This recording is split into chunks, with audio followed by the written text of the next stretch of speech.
Hey, what's up, everybody? I'm here to give you guys a solo video.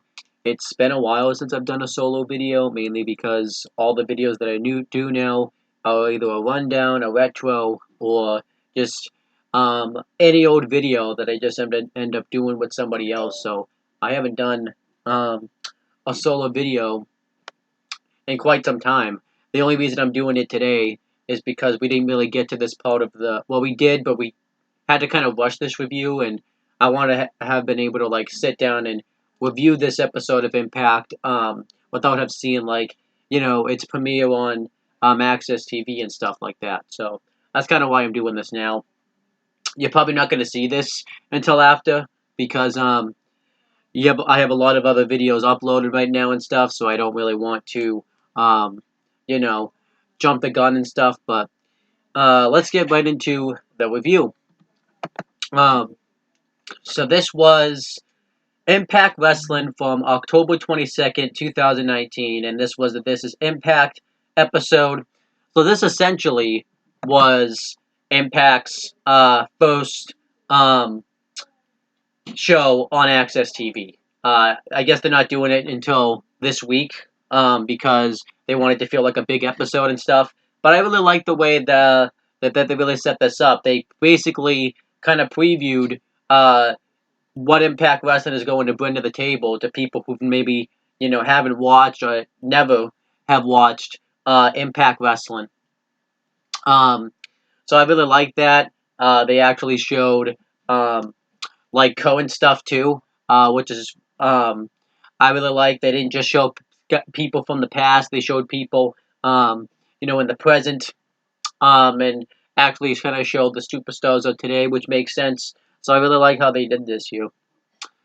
This kind of reminded me of that Monday Night Raw in like 2015 when we had that huge snowstorm and they couldn't do the show, so they basically kind of did that, and this basically was the same show.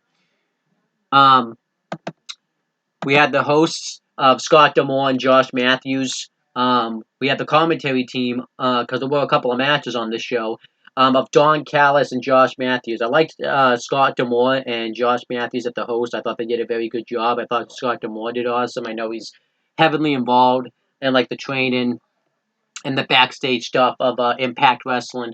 The commentary team, I'm really not feeling. Josh Matthews isn't bad, but Don Callis is just so robotic and it's just not that good. So that's just my opinion.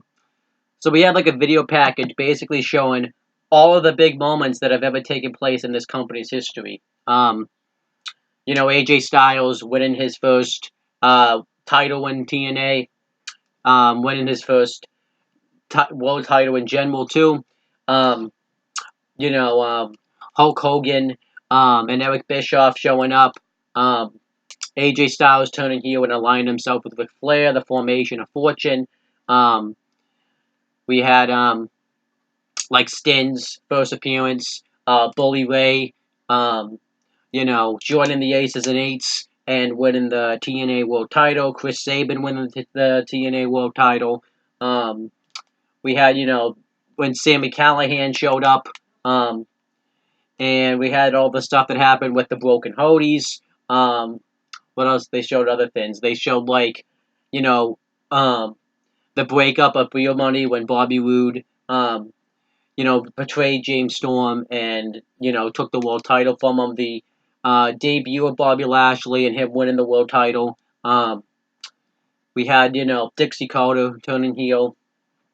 So they didn't show all like the highlights. They had like Kurt Angle showing up and taking out Samoa Joe. Um, America's Most Wanted stuff, and a lot of things. Basically, they basically went through a lot of things in the history, and you had people talking about what it means for Impact Wrestling to be, on Access TV. Then they were hyping up throughout the show that Ace Austin was some movie star and he was making a movie, so it shows Don Callis on set talking about the movie. And like I said, this was really a breakdown episode. They just kind of were breaking down what to come for Impact Wrestling. They talked about superstars that either returned and debuted on the show. Superstars like Rob Van Dam, Jordan Grace, Rhino, Madman Fulton, TJP, Willie Mack, Tanel Dashwood, Ken Shamrock, and Michael Elgin. Just kind of showed all the highlights that they've done in Impact Wrestling. We had an Impact Wrestling ad where we just advertised, going to Access TV. Then they had the Impact Texting Club where you can basically text Access TV, and they're gonna send you me messages. They sent me like a message recently of the code open of Impact Wrestling and Access TV, which I'm excited about.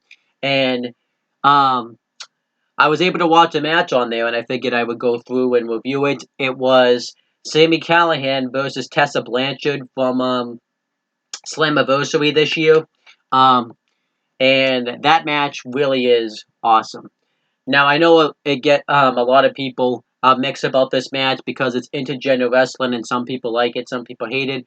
My thoughts on intergender wrestling is I really don't mind it all that much. I feel like it does promote that thing of equality. If everyone wants equality, this is definitely a good way to do it. It's a way kind of right now that like Impact Wrestling's kind of differentiated himself from all the other companies because not a lot of the companies are doing this type of stuff. So I really like it. And, the match really is a hell of a match. Tessa Blanchard gets some offense going early in the match. She hits a suicide dive and sending Sami Callihan into the guardrail. And Sami Callihan, though, hitting a powerbomb into the apron and then a powerbomb into the post. And she targets the back of Tessa Blanchard. Tessa Blanchard builds a comeback. She hits a bulldog, a dive over the ropes, and they had like the ramp that went directly to the ring, and she ends up hitting a neck breaker onto the ramp, and they both just barely beat the count back into the ring. Tessa Blanchard hit a wicked crossbody, a power bomb, but Sami Callihan continuously kept cheating. He tried to knock her out with a baseball bat, but it didn't work. Then eventually hits a pile driver, but he doesn't get the pinfall. And then eventually Tessa Blanchard was low blowing him and things like that. And eventually she, as a final act of defiance, kind of dares him to hit her again, and he does. And he hits the pile driver again. He gets the win, and Sami Callihan beats Tessa Blanchard, which I actually don't really think is a bad decision. I feel like just Tessa Blanchard, like putting up the type of fight that she did against Sami Callihan, put her over enough as it was, and it really made Sami Callihan come off as that strong heel that eventually was able to go for the Impact World Championship against Brian Cage at Bound for Glory. So I quite liked all this stuff, and you could always do another match in the future. Then it showed some matches that were like the dark matches of Bound for Glory, and they didn't air then. But they aired on this. But they aired them on this show. The first one was Madison Rain versus Shotzi Blackheart with Carrie Hogan on commentary. So the match wasn't really anything that special.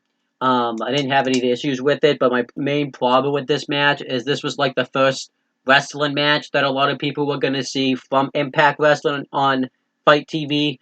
And I don't really think this was the type of match that I would want to be looking at first and, judging, watching Impact Wrestling. So that's kind of what my main gripe about this match was. You had Carrie Hogan on commentary. Madison Rain ended up getting the win. I really don't remember a lot about the match, but I like Shotzi Blackheart. I think she's good, but I'm really not that big of a fan of Carrie Hogan on Madison Rain. So there's that. The match is like 2.25 stars, really nothing special. Then it talked about the history of the knockouts in Impact Wrestling. People like Tara, the Beautiful People, Taryn Terrell, Gail Kim, obviously, Awesome Khan with their clinic matches and stuff. You had Rosemary, Allie, just went through like basically talking about like how Impact Wrestling made women's division kind of what it was, which is kind of true. Then it showed a match from Monsters Ball. Um, it was a four-way Monsters Ball match for the Impact Knockouts Championship. Impact Knockouts champion Taya Valkyrie versus Jessica Havoc versus Rosemary versus Su Yun. The reason this match was even happening to begin with, Taya Valkyrie on the show on Slammiversary did a promo before talking about how she had used Rosemary. Rosemary was supposed to help her take out Su Yun and Jessica Havoc, but she failed, and now she has to deal with it herself. But she's going to retain the title because she's the best champion ever. And um, basically the reason for this match was Father James Mitchell had come back to Impact Wrestling, and he brought Jessica Havoc and Su Yun to get in together um, to take out Taya Valkyrie. And they had taken out Rosemary, and Rosemary and her agreed to work together, and that was kind of that. The match really is a hell of a match. It's awesome. It's a nice hardcore match. The match starts out right away. Everyone just kind of gets into a big brawl. And Taya Valkyrie actually looked quite dominant in this match. She actually pulls out a staple gun and staples a poster of herself to Su Yun. It was quite awesome. Jessica Havoc and Su Yun worked together a lot throughout this match. And Taya Valkyrie puts Rosemary through a table. Taya Valkyrie hits the face buster. They teased thumbtack spots. You had barbed wire get used in this match. They basically went all out with this match. The finish is Taya Valkyrie pinning Su Yun after Jessica Havoc does a pile driver from the a tombstone pile driver from the turnbuckles in the thumbtacks. It was quite awesome. And she came in and threw a steel chair at Jessica Havoc's head. So Taya Valkyrie had retained there, and obviously she went on to continue to hold the title until Battle for Glory, and she's still the champion right now. But it's awesome.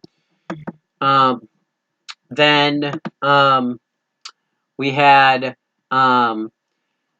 Ace Austin and Don Callis on the movie set, and he talks about having to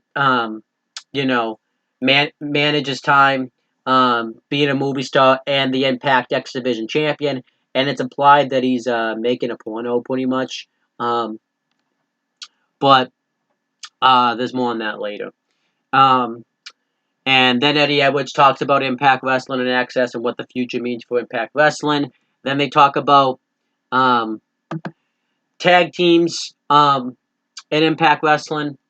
They bring up teams like America's Most Wanted, like Triple X, and the current teams that they have going on right now, basically any team ever in Impact Wrestling history.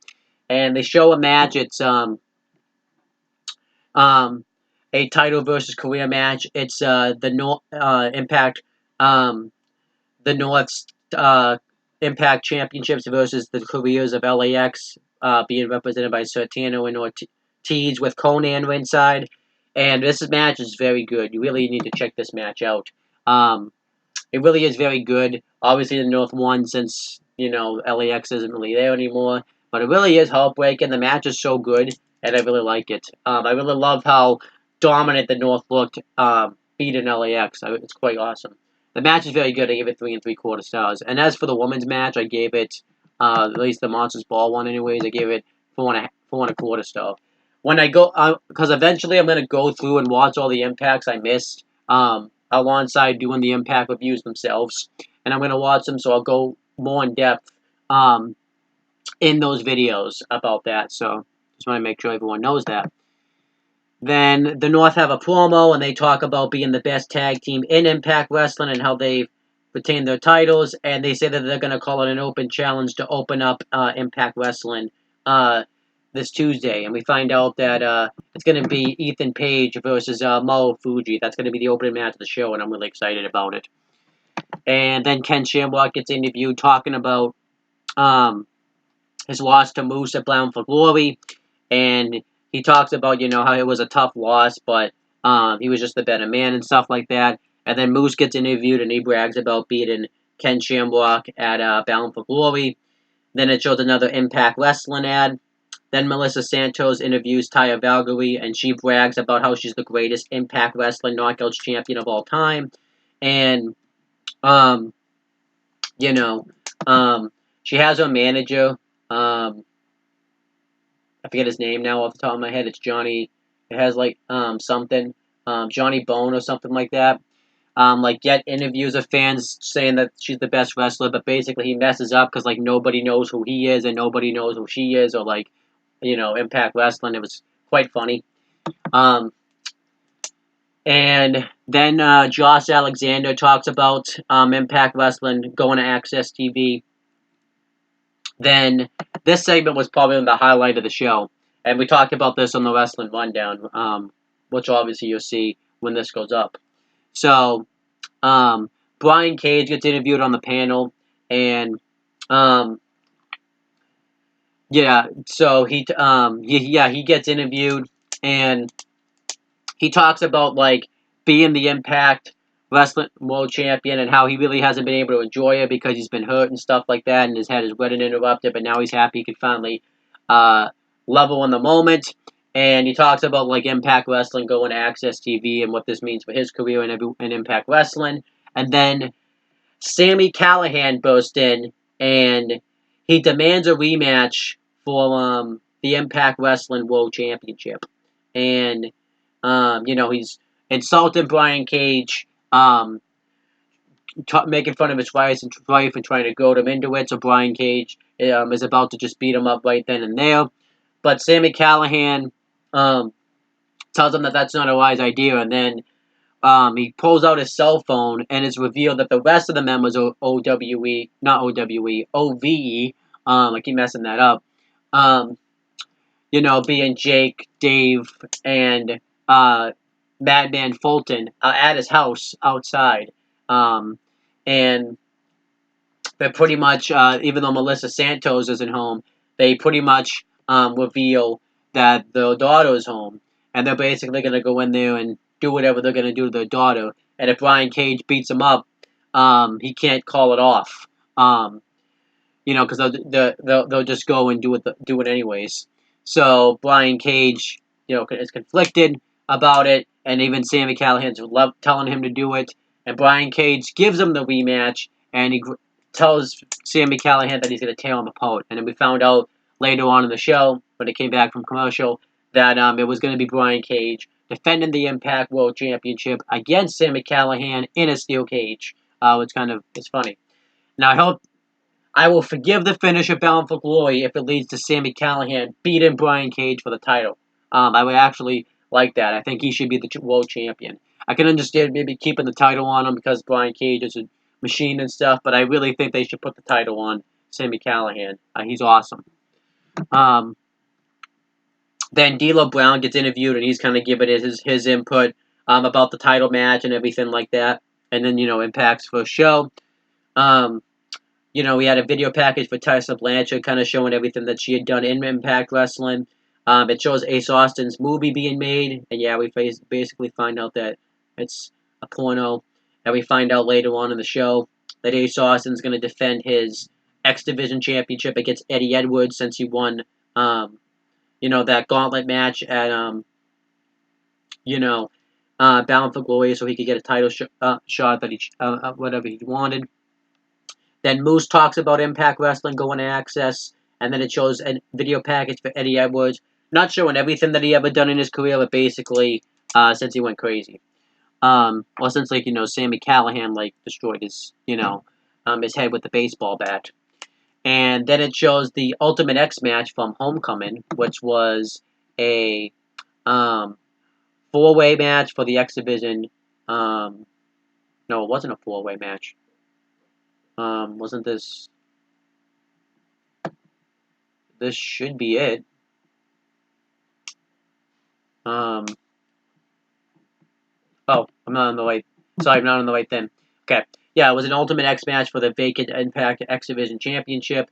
It was Rich Swann versus Ethan Page versus Jake Christ versus Trey Maguel. A lot of stuff here. Like I said, when I actually go and review these shows, I'll go more in depth in the match. But it was basically a big high spot fest. and that's what kind of I like to see from Ultimate X matches. But they did tell some stories, like Rich Swann and Trey were working together throughout this match, and Jake Christ was looking like a destroyer in this match, and I really like how they were portraying Ethan Page, where he was like the heavyweight. He was kind of the one that they thought wouldn't have that much experience. But the only gripe I have this match is Rich Swann got like tombstone on the stage and like pulled out, and he should not have. That should have been it for him this match, but he still came back. He came back and won the match too. I did like the touch though, where like Rich Swann and Trey were like fighting to get the title, because I like that in Ultimate X matches. But I really didn't care for the fact that like Rich Swann won, even though he was tombstone on the outside. I kind of didn't really think that made sense. He was back like 5 minutes later, so. Rich Swann had won the title, so that was kind of pretty cool. Because, Rich Swann unfairly got fired from WWE, so it's kind of cool to see him get his due in, Impact Wrestling. I get the match 4.5 stars. Then, Ace Austin shot his movie. I already talked about that. Then Jimmy Jacob interviews Johnny Swinner, and Johnny Swinner basically just makes a bunch of references that are outdated and stuff. It was actually quite funny. And he makes like a ton of references, like he calls himself Johnny Impact, and there already was a Johnny Impact. It was quite funny. Then Taya Valkyrie, and I liked how they had Melissa Santos leave, since that stuff had happened too. With OVE going to a house. I thought that was a nice little touch that they did. And Taya Valkyrie then talked about Impact Wrestling going to Access. Then we basically had the main event of the show. It was a 6-man tag team match. It was Aerostar, Dr. Wagner Jr., and Taurus versus the Radicals, or the Rascals, I should say, not the Radicals. That was that was WWF, but the Rascals. This match was pretty good. It was basically Lucha Rules 6-man, where basically everyone just kind of did whatever they wanted. But I kind of like the way that this match was booked. You just had like people doing dives all over the place, and I thought it was a well put together match. Eventually, the Rascals win. I don't really remember how they won, but I remember them winning. And the match was pretty good. I gave it 3.25 stars. And I quite enjoyed it. I like too how they Impact put over like their guys on this show, because Impact had been known to like bring in outside wrestling companies and have them beat their guys, which made no sense. I like that they didn't do it here, because especially this would have been the absolutely wrong place to have that to happen, when your brand's about to go on a network and you're having to lose to an outside wrestling company. So I like that they had put over the wrong product. One thing I'll say too is I'm gonna bump up the letter grade now for Bound for Glory, because I did a rant in the rundown talking about how they pretty much advertised a 6-man match and didn't deliver on it. Well, now I found out that it just happened here, so I'll bump up Impact now to I think I gave it a C plus, a 76. I'll bump it up now to a 78. I'll give it a 78 now. So, and that was the show. But I really enjoyed this show. I really enjoyed how they hyped up Impact Wrestling to like someone that had never watched it before. I enjoyed how they did that, and I would like to see more shows like this, where it's just kind of panel talk and stuff, because it's something different and something unique that we really don't see. So, I quite enjoyed this show. I thought it was really good. I especially love the Brian Cage, Sami Callihan segment. I really can't wait for their match, on Access. But that's pretty much it, guys. As for the letter grade for this show, I'm going to give it a B, and I'm going to give it an 86 out of 100. I thought it was really good. I really enjoyed it. But that's pretty much it, guys. Thank you guys for watching this video. Please make sure you guys like, comment, and share this video so people will watch it. Make sure you guys subscribe to this channel for more content and click on the bell. So that way, every time we upload a video, you guys will get the notifications for it. And make sure you guys do the same thing for my CM Brothers and I Want to Talk YouTube channels. And that's pretty much it, guys. Talk to you later.